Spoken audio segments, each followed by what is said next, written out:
As all of you already know, I'm a taphophile and I love cemeteries. So this is the introduction to this new series of newsletters and videos for the next couple of months.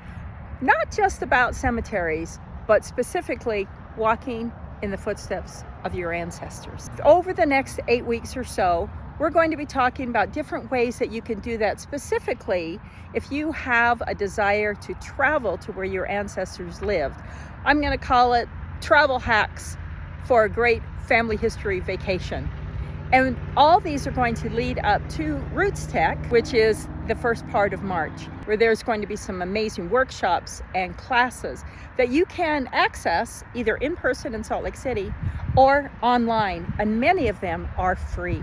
But today we're going to talk specifically about walking in the footsteps of your ancestors by exploring cemeteries. So every week there'll be a different clue. In this particular cemetery, I have about a dozen direct line ancestors. I think I counted like 50 aunts, uncles, great aunts, great uncles, great great aunts and uncles that are all buried in this area. And when I think about the fact that not only are they buried here, but my grandpa Adamson, who is buried back here, actually walked in this cemetery when his parents and when his grandparents were buried, knowing that this is where they walked. This is where my ancestors came to bury their loved ones.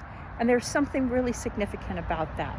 There's lots of ways that you can discover where your ancestors are buried. Check Family Search and see if other people have put that information or if you have access to records that show where they're buried.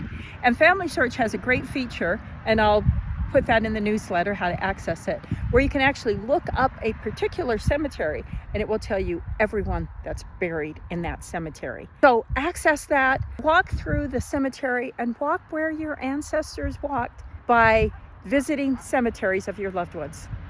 Ciao.